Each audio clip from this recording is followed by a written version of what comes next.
with dark splotches. They suffer from severe bleeding, and they are foaming at the mouth. The next day, 8 more arrive with the same symptoms.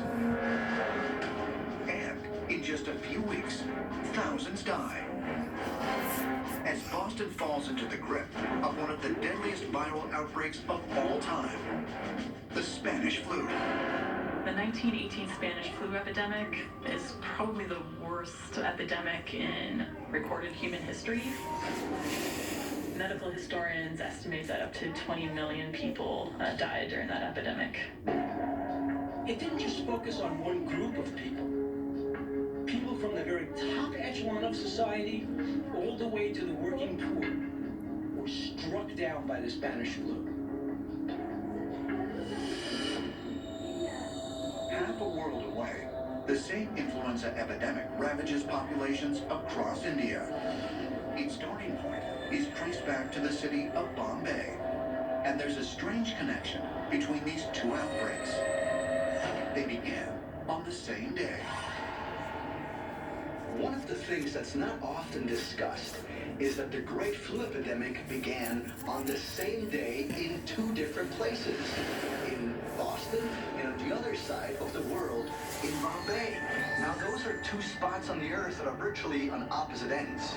And you have to wonder how that is possible, because you can't travel within a day by ship from Boston to India, and air travel at the time didn't exist.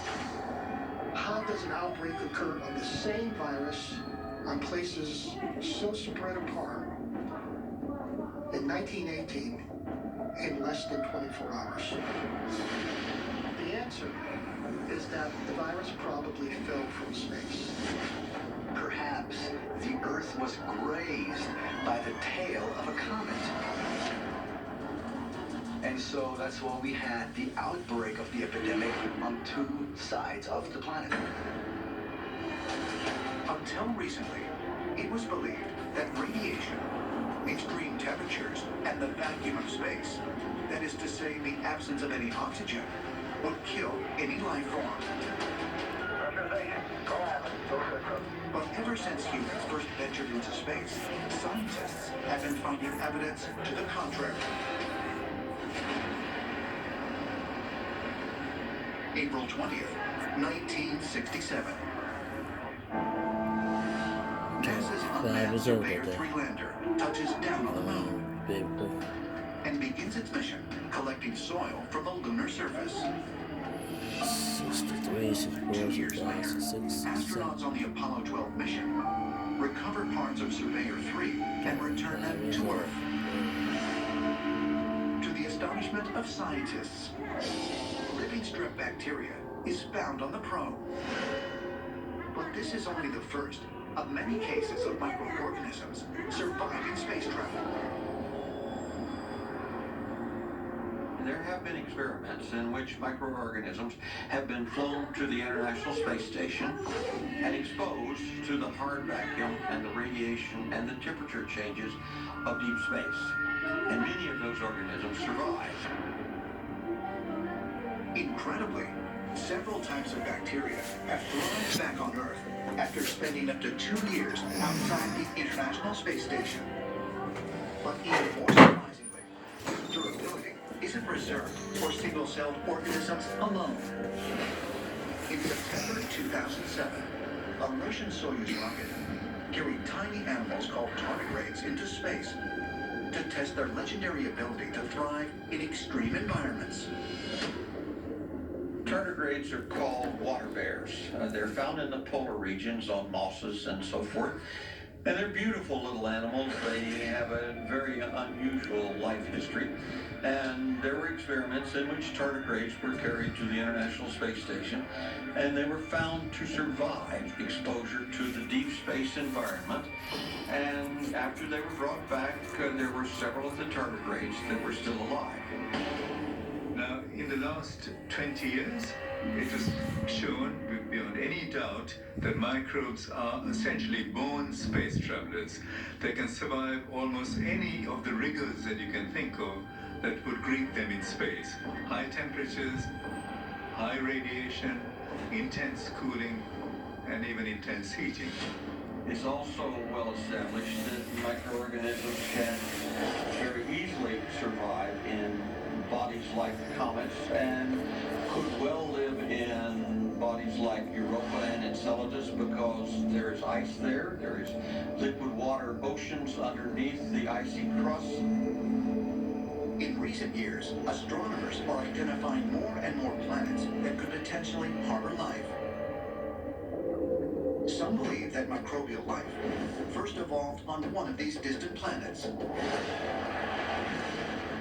Eons later, meteor impacts blasted some of them into space, where they took root in comets. But even if true, how could they descend to Earth and infect humans? We know for a fact that material from other bodies in our solar system is continually raining down on the surface of the planet Earth, and it could well be bringing with it dead and possibly even living microorganisms as it enters the Earth's atmosphere and then lands in oceans or lakes or streams of the planet. Could this explain many of the plagues that sickened and killed millions throughout history? In 2007, an international team of researchers set up a research facility in the Sierra Nevada mountains of Spain to collect data on microbes falling to Earth from the sky. What they discovered remains controversial. The total amount of viruses that were falling down on the Earth was something like 800 million individual viruses per square meter of the Earth. The conclusion they came to, of course, was that this was essentially viruses that were lofted from the surface of the Earth, taken up to the clouds, and brought back. Now, I think some would have been recirculated in this way, but not all. And I feel that this is one of the most striking examples of science being essentially dishonest in its conclusions. These 800 million viruses per square meter falling on the Earth must include viruses that are coming from outside.